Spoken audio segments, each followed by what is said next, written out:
நேயர்களே, அவசிய செய்திகளின் இன்றைய செய்தி தொகுப்பை உங்களுக்கு வழங்குவது உங்கள் பேரன்பிற்குரிய தொகுப்பாளினி நான் ஜனனி கணேசன். இன்றைய முக்கிய செய்திகளின் தொகுப்பை பார்க்கலாம்.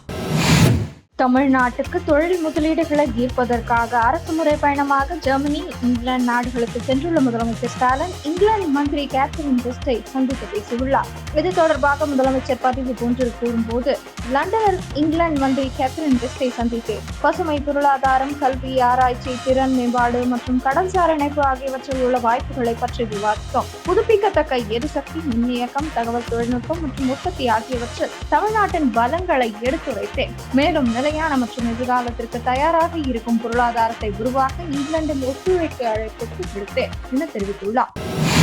சொத்து குவிப்பு வழக்கில் அமைச்சர் துரைமுருகனுக்கு எதிராக பிறப்பிக்கப்பட்ட பிடிவாரண்ட் உத்தரவை வரும் 15ஆம் தேதி அமல்படுத்தும்படி சென்னை சிறப்பு நீதிமன்றம் உத்தரவிட்டுள்ளது. கட்சியில் தனித்தனி கோஷ்டிகளாக செயல்படக்கூடாது. வரும் சட்டசபை தேர்தலில் பாஜக போட்டியிடும் அனைத்து இடங்களிலும் வெற்றி பெற வேண்டும் என தமிழக பாஜக நிர்வாகிகளை மத்திய அமைச்சர் அமித்ஷா எச்சரித்துள்ளார். மேலும் சமீபத்தில் நடந்த மேலிட கூட்டத்தில் தமிழக சட்டசபை தேர்தல் முடியும் வரை அதிமுகவுடன் அனுசரணையுடன் நடந்து கொள்ள வேண்டும், நெருடல்கள் ஏதும் வரக்கூடாது என தமிழக பாஜக தலைவர்களிடம் அறிவுறுத்தப்பட்டுள்ளது. அலங்காநல்லூரில் திமுக ஆட்சிக்கு வந்த பிறகு டோக்கன் சிஸ்டம் கொண்டு வந்துவிட்டனர். திமுகவினருக்கு யார் வேண்டுமோ அவர்களுக்கு டோக்கன் கொடுத்து பணத்தை வாங்கிக் கொண்டு அதிலும் ஊழல் செய்கின்றனர் என அதிமுக பொதுச் செயலாளர் EPS குற்றம் சாட்டியுள்ளார். ராணிப்பேட்டையில் உங்களுடன் ஸ்டாலின் முகாமில் மனு கொடுத்ததற்காக ரசீதை கேட முதியவர் மீது VAO மற்றும் போலீஸ்காரர் தாக்கிய சம்பவத்திற்கு கடும் கண்டனம் தெரிவித்துள்ள பாமக செயல் தலைவர் அன்புமணி, உங்களுடன் ஸ்டாலின் முகாம் உதவுவதற்கா, மக்களை அடித்து விரட்டுவதற்கா என கொந்தளித்துள்ளார். பிரதமர் மோடி டெல்லியில் தேசிய ஆசிரியர் விருது பெற்றவர்களுடன் நேற்று உரையாடினார். அப்போது பேசிய அவர், GST வரி எளிமையாக்கப்பட்டுள்ளது. தீபாவளி மற்றும் சத் பூஜைக்கு முன்பு இரட்டை மகிழ்ச்சி இருக்கும் என நாட்டு மக்களுக்கு நான் வாக்குறுதி அளித்திருந்தேன். இதன்படி GST வரி குறைப்பு நவராத்திரி முதல் நாளிலிருந்து தொடங்கும் என்று கூறியுள்ளார்.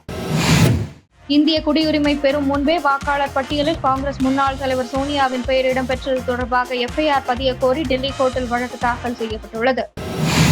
போர் மற்றும் பொருளாதார நெருக்கடி காரணமாக இலங்கையை விட்டு வெளியேறிய இலங்கை தமிழர்கள் தமிழ்நாட்டில் பல்வேறு முகாம்களில் தங்கியுள்ளனர். இவர்கள் இந்தியாவில் தாங்கள் சுதந்திரமாக வாழ வழிவகை செய்ய வேண்டும் என மத்திய அரசுக்கு கோரிக்கை விடுத்து வந்தனர். இந்நிலையில் 2015 ஜனவரி 9ஆம் தேதிக்கு முன்பு உரிய ஆவணங்களின்றி இந்தியாவுக்குள் நுழைந்து அரசிடம் அகதிகளாக பதிவு செய்த இலங்கை தமிழர்கள் சட்டப்பூர்வமாக தங்குவதற்கு மத்திய அரசு அனுமதி வழங்கியுள்ளது. சமீபத்தில் அமல்படுத்தப்பட்ட குடிவரவு மற்றும் வெளிநாட்டினர் சட்டத்தின் கீழ் உள்ள தண்டனை விதிகளில் இருந்தும் இலங்கை தமிழர்களுக்கு மத்திய அரசு விலக்களித்துள்ளது. உக்ரைனுக்கும் ரஷ்யாவுக்கும் கடந்த 3 ஆண்டுகளுக்கும் மேலாக போர் நீடித்து வரும் நிலையில் ஜெலன்ஸ்கியை சந்திக்க தயார் என்று புட்டின் அறிவித்துள்ளார். ஜெலன்ஸ்கி மாஸ்கோ வந்தால் அவரை சந்திக்க தயாராகவே உள்ளதாக தெரிவித்துள்ள புட்டின், உண்மையான கேள்வி என்னவென்றால் இந்த சந்திப்பு அர்த்தமுள்ளதாக இருக்குமா என்பதுதான் என்று கூறியுள்ளார்.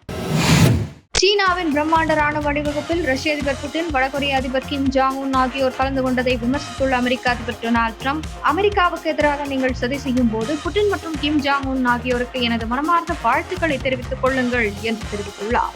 இத்துடன் இன்றைய முக்கிய செய்திகள் நிறைவடைந்தன. மறக்காமல் சேனலை சப்ஸ்கிரைப் செய்வதுடன் அனைவருடனும் பகிருங்கள். நன்றி, வணக்கம், ஜெய் ஹிந்த்.